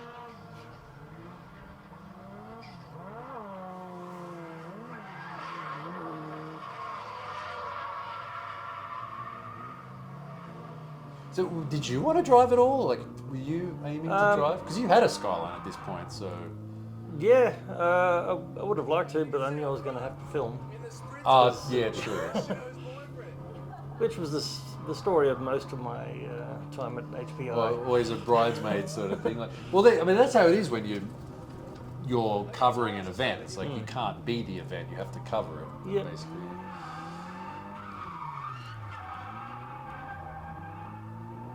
Hang on, this tandem drifting with your girlfriend.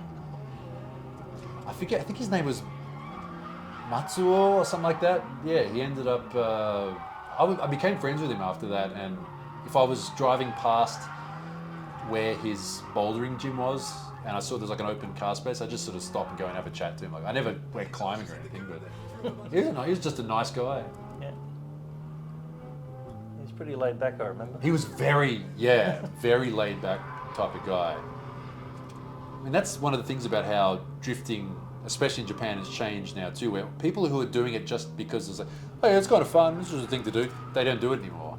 Everybody's not hardcore, but like, You can't do it on the cheap anymore. you can't, those people do exist, and you do see them. They're usually like younger guys who sort of want to get into it, but at most track days you go to now, I mean, I guess maybe they're the track days that I go to, but the general level of people is driving is much higher, but the general level of seriousness is much higher. Like there's not as many people sort of just doing it for a giggle, especially at this event.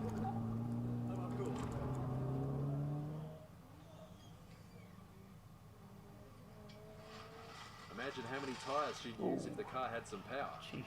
Let some air out of that one. Those are like Later we noticed ancient that D1 driver Really old Neovas. Yeah, really old Neovas. light-tuned 180SX.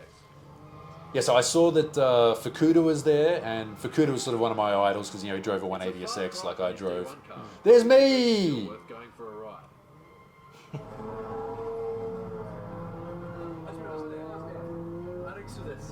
Oh, hajimemashite. I can't understand a word you're saying. I'll just say cameraman. I couldn't understand. Wow, I can understand him perfectly now, but I can't. Yeah, I Wait, said. you had more than nothing though, so No, I was pretty good.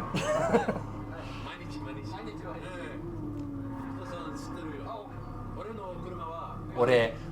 Don't say ore for like me. Don't say it. It sounds really lame. You sound like a 12-year-old, Skibbity, Ohio sort of kid when you say that. The equivalent of that. But I was really impressed. Like, obviously, I had a 180SX at this time. I was drifting. I liked, Koguchi and Fukuda and like that sort of the Tochigi style guys, Tohoku style drivers, and going for a ride with him was like he's so smooth and precise. It had a big impact on me. this was just his friend's car or something. Yeah, I think he was trying to set up the front end or something. Yeah, he kept sort of saying like, this car feels bad, it feels bad. He then grips on the last Kashi, few Okashi. corners to get more speed onto the straight. Watch how he only changes into third for a moment, then uses second all through the next section. So he now, he has, I guess like an IT company, and he sets up, among other things, he sets up remote cameras and web cameras and stuff like that. Like all the one, he has at Nikko Circuit now, he has this full setup now where you can you can watch the front straight with like 2 cameras that have been like synced together, so you can see like a big wide angle, and full on live streams, like better, as good as any professional drift production I've seen. He can do that. Like he does it for the events that run a Nico circuit, but he also does it for like other things too. So yeah.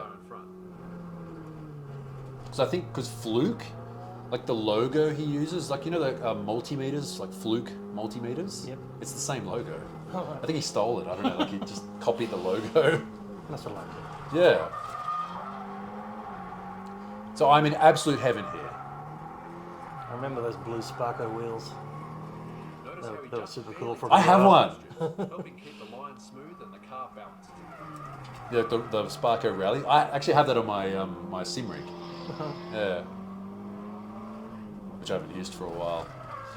Oh, entry into the high speed corner. I can't link it though. Yeah, cars were not that powerful back then on average.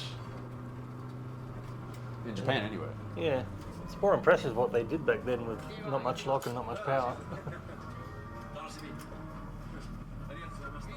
Oh, very nice. Wow, my Japanese is really good. How much faster Fukuda drives is the smoke pouring off the brakes.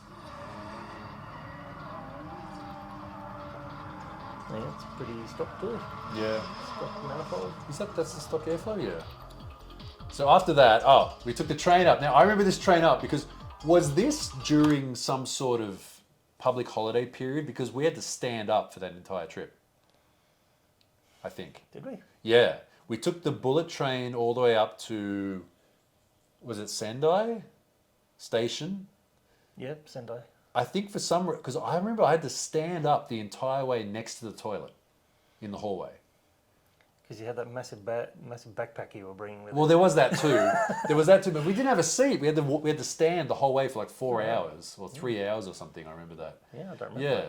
I think it was some sort of holiday period or something, which is probably why D1 Grand Prix was on that weekend, because it was like a holiday period or something like that. But yeah. Yeah, I did this little animation too.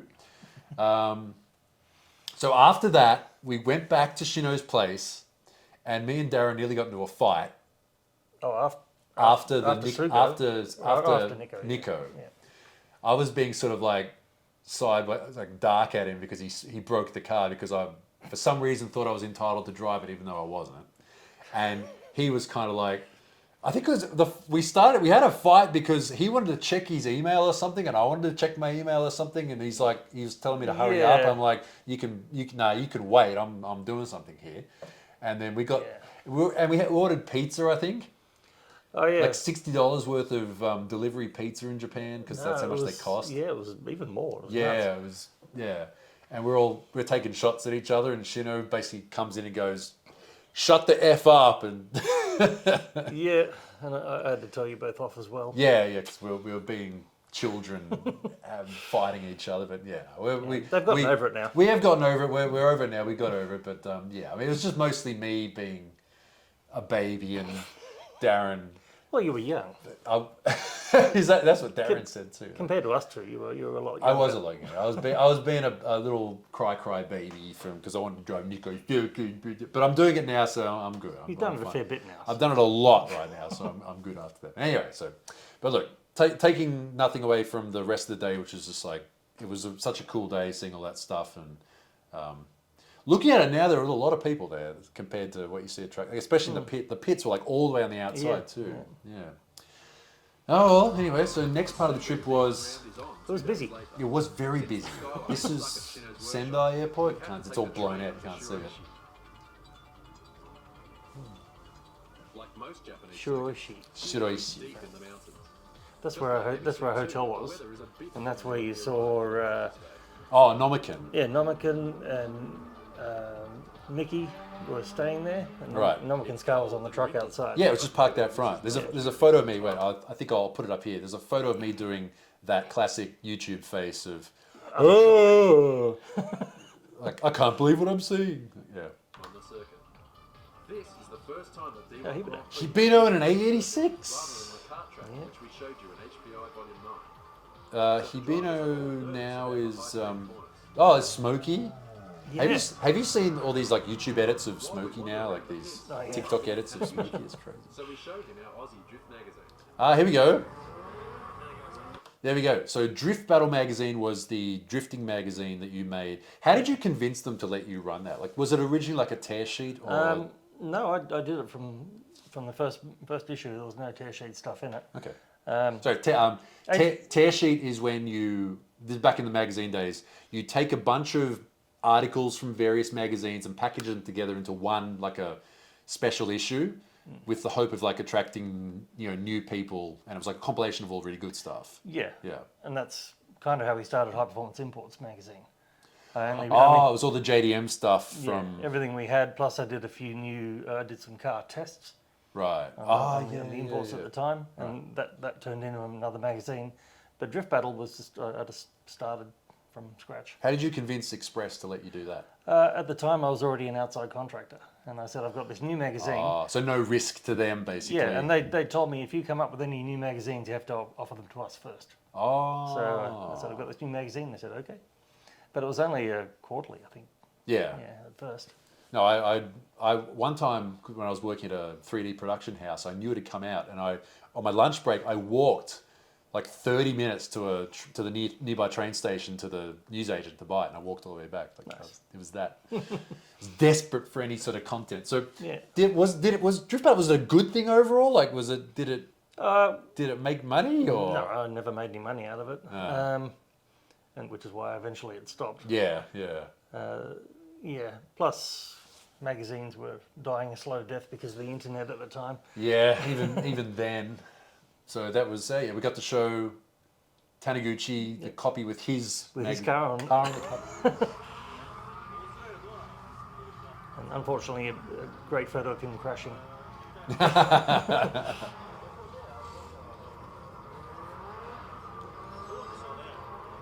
He didn't want to say it was terrible. Yeah, he didn't like the car. He didn't like it. There we go. Oh, what a classic.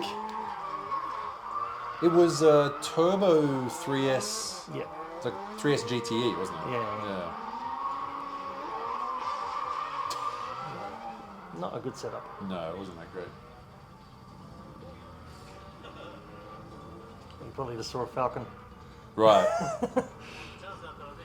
Oh, that's the article from the event we were just talking about, where Shino won it. yeah. Yeah, I think. Was it? Maybe.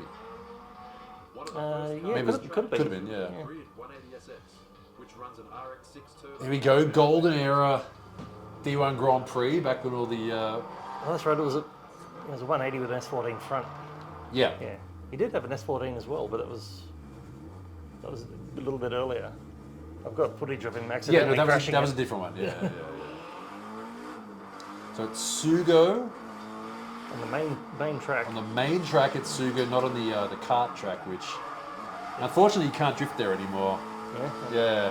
Yeah, I missed the window to do it, unfortunately.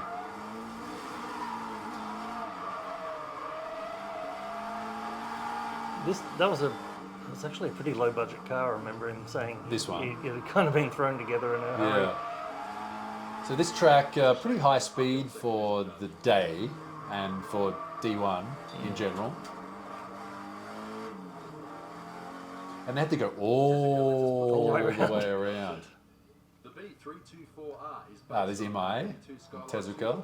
with an R34 style front and He had the this is the only BR, third event in the car. So he and like that limiter running. Oh, here. yeah, I remember the- that was making those big the bang noises. But I remember he turned it off when they actually did the competition. He only had it on during demo runs. Oh. Did he get told to? I don't know. Maybe. I had one of those in my R32. Oh yeah.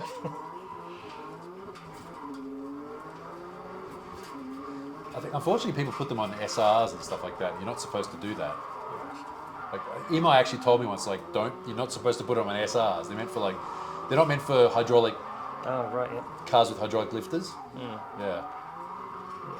SRs have enough lifter problems. Yeah. apart from the tyre robbing, it seems pretty good.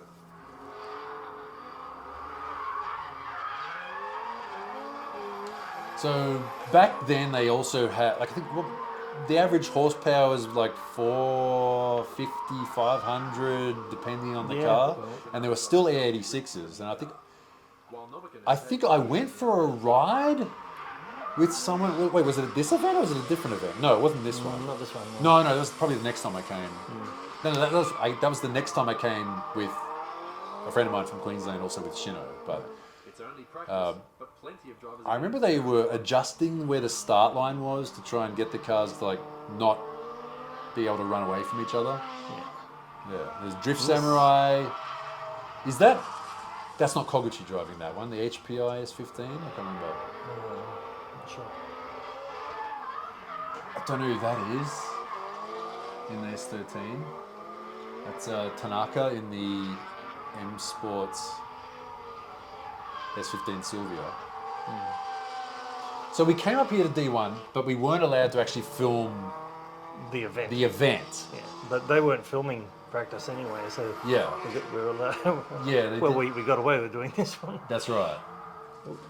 Wait, didn't I go over? That was a Rita, wasn't it? That was a reader. Yeah. Goes all out to the delight. They're all laughing at him. Bitches though.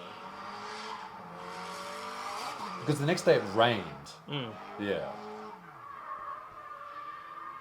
Yeah, they were quite, because back then it was all filmed for option DVD, so they were quite strict on not filming, let's say, truck driving cars. Yeah. They were quite strict on people not filming the actual competition. Yeah. Tanaka brought some spare front bumpers. One of the most impressive cars today is Azumoto's RX-7, which just pumps smoke off the tyres. Yeah, that car was cool.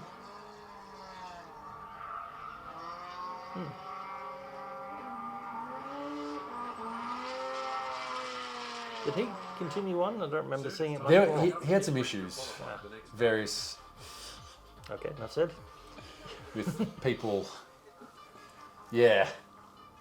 The weather is even worse. Yeah, if people from overseas sort of think like, oh, Japan, they don't seem to have as many things going on over there. It's like there's so many stories, and this guy did this, and that guy did that, and this guy can't do this anymore, and there was an issue, and same as everywhere else, exactly the same. Or people go like, oh, it's too much effort anymore, or like, oh, I'm done, or Some drivers manage to yeah, get just or right, like. but others can't seem to keep it together. That car it went sideways into a barrier running Fuji Speedway backwards, like, and T-boned it. Oh, Yeah. yeah. If he'd hit the other way, he'd be dead, for sure. Why did they do it backwards? That was really weird. I don't know. And then it was just a procession of cars getting stuck in the sand. Yeah. Wait, was I think I was over on the other side of the barrier. There's a certain kudos in being able No, to wait. drive them back out. You were over there when the event was on. And then they told me to They thought- stop filming. Yeah. But because I was there, I couldn't move while the cars were moving on track, so yeah. This is D1. These are like not even regular practice day cars now. I guess they didn't practice in the rain too much. Also, it's a fast track. Yeah. I remember Tezuka made it round. 'Cause Yeah. He just did a super long handbrake slide. Right, yeah. All the way there.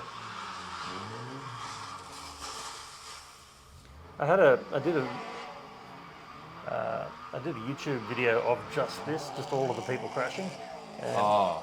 that was the most successful YouTube video I ever did. This, back 12 years ago. Oh, okay. Yeah. And everyone was getting covered in mud. That's what they sprayed the crowd there in all that mud. Wait, who was driving this at that time? ORC Fairlady. Who was that? I can't remember. Not sure. I can't remember all this stuff anymore. It's been too long. It has been a while. Yeah. Getting stuck. Signal auto car. Wow, that's of the era, isn't it? Yeah. That guy was actually really good, but not so much that day. He was like a street drifter from Osaka originally, and they supported him. Oh, keep it on. I often wonder if they go back and collect all this stuff or not. I remember at some of these events they'd start a little, like the course worker would like line them up neatly behind the fence.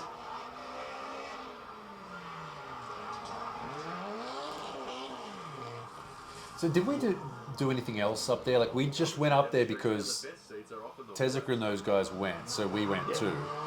Did we do anything else after that? Because what happened to where did we leave the skyline? We drove that up there. No, we took the train up. I took the train up. Yeah, and then we met that American guy who gave us a lift out to the circuit in his Forester. Really? Yeah. Okay. Um, American guy. yeah. We just met him at the hotel. Oh. And yeah, he happened to have room in his car, so he gave us all a lift Oh, out there. okay.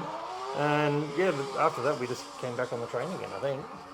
Back to Tokyo and then back to the airport and left. So the car stayed at Shino's place. So does Shino's because the gearbox Darren. was busted. Oh, that's true. Yeah, right. So she found another second-hand box and fixed it for him, and then it got shipped back to Australia.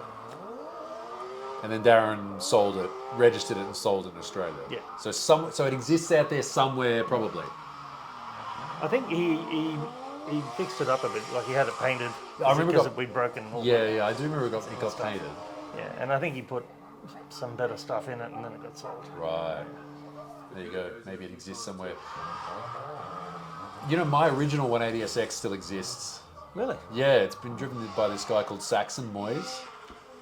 That rings a bell. No, he's Yeah. really good. He's really, really good driver. Yeah. He let me drive it last year. All right. Yeah.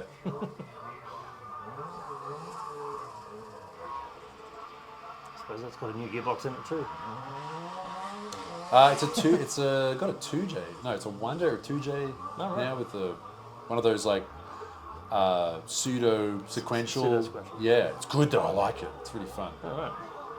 So you see, this is what you could get away with back then. You just put like 15 minutes of crashes on a DVD and sell it for $29.95. I didn't sell that many of them though. Really? I think in the end, because we spent a fair bit on the trip, I pretty much broke even.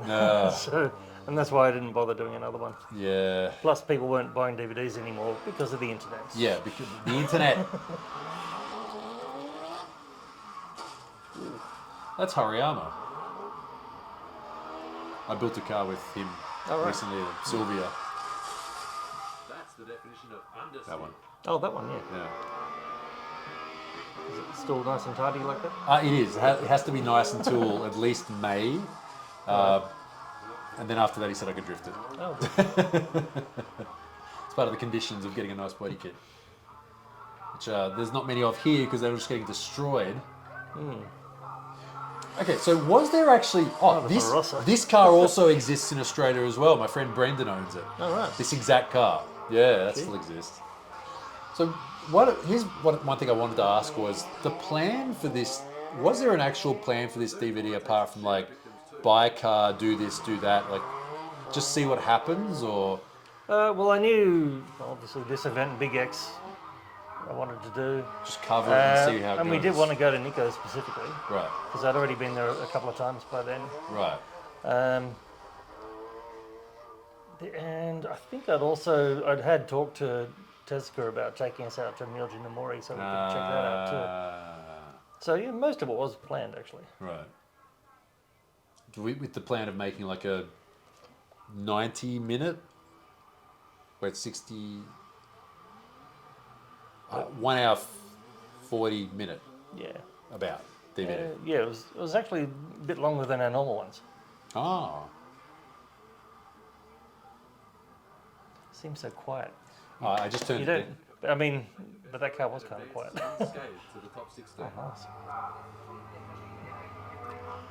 This old videotape aesthetic, though, and the colouring of like old Sony CCD sensors is, yeah. Yeah. They look so young. Oh my god. that real like early 2000s haircut too. Yeah. Oh, they were brand new, the drift RC Oh, cars. yeah, they're all four-wheel drive and. But it's not enough to keep everyone out of the gravel.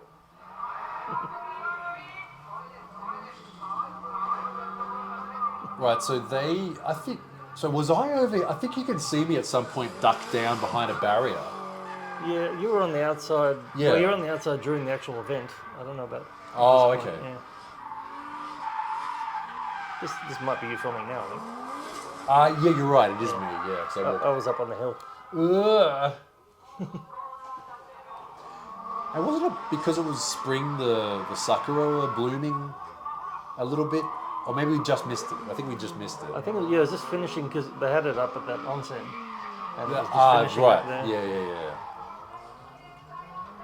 I think I have a picture of me standing on that street with all the Yes. flowers. But Auction Video made sure nobody else could film that. There you go. Yeah. After 2 days and over 1,500 kilometres, we were glad to call it a wrap anyway. We never did sell the R32. Instead, Darren had it fixed up and imported into Australia. Oh, that's right. Yeah, the original idea was to take it back to the auction if it wasn't broken. Right. But it was there you broken. go. Broken. Broken. All right. I'm gonna get this music gets Oh, look, copyright claim, by the way. You got There's first me. camera credit. Did Lawrence film? Okay. Yeah. Ben Ellis, Alexi Smith. There's a bonus track. Cilia! Lawrence remember did the Cilia. bonus track. There's a bonus track on here, Oh, there's a bonus track. Okay. and that's She was the girl in Australia? yeah. Samu was her boss. Oh. So Oh, I did this too. Oh, yeah. Wow. So cool. There you go. Yeah, the bonus track was just a BM Battle Magazine event at Mayhan, I think. Which Oh, yeah. apparently was the first thing that Lawrence had ever filmed, and he sent it to me and I put it on. Oh, okay. I think I remember that. I think he's given me that video, and I've put an edit of that on my bonus channel recently too. Oh, So right. yeah, there you go. So there you go. Wow, it's everything's so different now. Yeah, some things are good, but it's not the same. It's not the same. This the VHS aesthetic of this old stuff. It's a bit different. Also, going and finding the tape and taking going to Auto Salon, like the Australian one, not the car show, and like buying them because they were discounted and taking it home and watching it and stuff like that. So. Yeah. You can find the rest of these on my channel. I will link at the end to Ben's channel where you can watch the rest of these. He's also been doing commentary on these if you want to watch those too, of the videos up until now. But thankfully he waited until he was able to come over here to Japan and we could do this together because I was going to be on it. I wanted to put it on my channel. So there you go. HPI 10, what a history.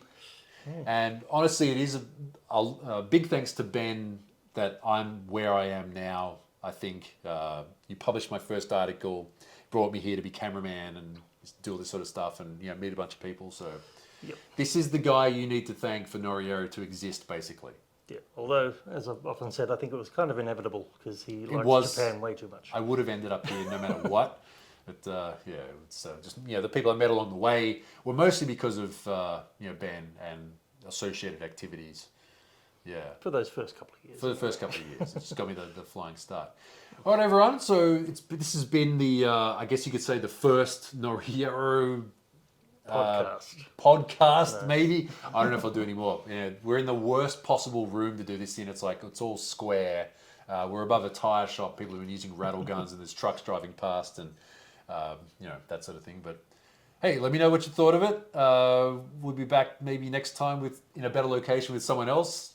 I don't know. We'll see how it goes. Someone better. So, but I wanted to get you on here to talk about this because this has been instrumental, and I have a copy of it. So, I got to get you to sign this later on too. So, Okay. you ever signed something? You probably have. Don't know if I have actually, but yeah, I'll give it a go. All right. Here's some more videos for you to watch, and as always, thanks for watching. See you next time. Stop recording. Okay. I usually run them while I'm doing that little last bit of talking. It's okay. Done.